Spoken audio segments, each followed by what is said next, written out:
I'm Shane Farnan, in for Tom Hartman on the news. You need to know this. Walmart workers are on strike. In a dozen cities across the nation on Tuesday, dozens of Walmart workers walked off the job to protest what they say are the company's efforts to silence and retaliate against workers for speaking out for improvements on the job. From Dallas to Seattle, Chicago to Washington, D.C., Los Angeles to Miami, employees of the retail giant staged the first ever strike against the company in its history.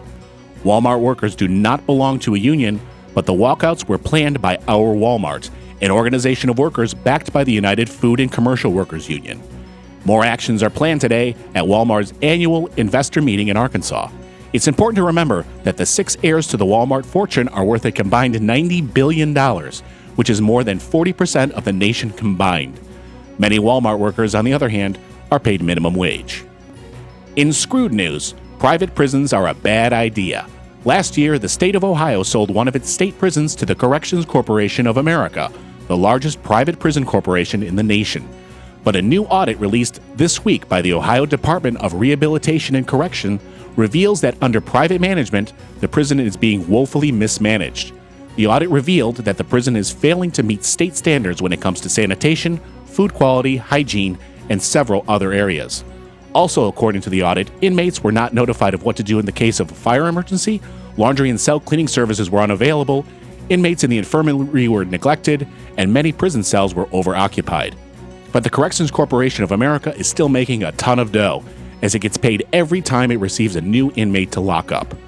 Meanwhile, taxpayers who were told that selling off state prisons would save them money are starting to see that it was a bad deal, as studies show that private prisons actually cost taxpayers more than state prisons.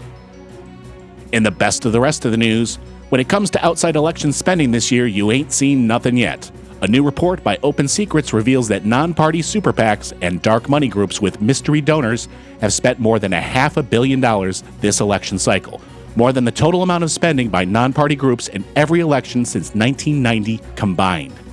And most of that money is not being used in the presidential election. It's being used in congressional and state races where it doesn't take much money to sway an election and the media markets are much cheaper. But here's the thing. The majority of spending this year is still likely to come. According to historical precedents, most spending occurs in the final weeks before the election, meaning voters are about to be hit with a tidal wave of TV ads financed by unknown corporate donors. According to some estimates, total outside election spending this time will be well into the billions before it's all said and done. Following President Obama's debate debacle last week, there's a whole new race for the presidency shaping up. Before the debate, it looked like the president was headed for a landslide re-election, but this week, not so much. A Gallup daily tracking poll released on Tuesday now gives Mitt Romney a 2-point lead over President Obama nationwide. But the president is still clinging to a 4-point lead in Ohio, according to the latest CNN poll. Ohio is a key state for Mitt Romney because if he doesn't win it, then the math gets really hard for him to get the 270 electoral votes needed to win the White House. But you can bet after Romney's debate performance, a whole bunch of millionaires and billionaires are feeling a bit more confident investing money in Romney's campaign now that it looks like he can actually win. Expect this race to stay close all the way through November. Meet billionaire CEO David Siegel, a man who Republicans want us to believe is a job creator. Well, this week, Siegel, who owns Westgate Resorts, fired off an email to all of his employees bragging about how profitable the company is, but warning that if President Obama is reelected, then some people might be getting fired. In the email, Siegel writes, quote, "What does threaten your job is another 4 years of the same presidential administration. If any new taxes are levied on me or my company, as our current president plans, I will have no choice but to reduce the size of this company," end of quote. Again, this is a guy who Republicans believe is a job creator. Siegel is currently in the process of building the biggest house in America, but he's made it clear that if he has to pay a fraction higher in taxes, that he's kicking his workers out onto the streets. And finally, New Mexico's Attorney General Gary King will not put up with right-wing voter suppression efforts in his state. On Tuesday, King announced that he will launch an investigation into the local Republican Party, which is allegedly training poll workers to challenge legal voters.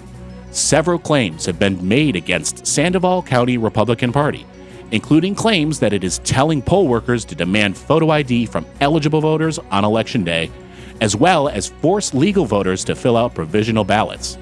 In a statement on Tuesday, King said, quote, "I will not tolerate voter suppression efforts by anyone, period. We have received a number of complaints since last Friday that there seems to be a concerted effort afoot to discourage some New Mexicans from exercising their right to vote this November," end of quote. It's not just happening in New Mexico. This is happening all around the nation, as Republicans know that their best and maybe only way to win this November is to keep Americans, as many as possible, and especially Democrats, from voting at all. And that's the way it is today, Wednesday, October 10th, 2012.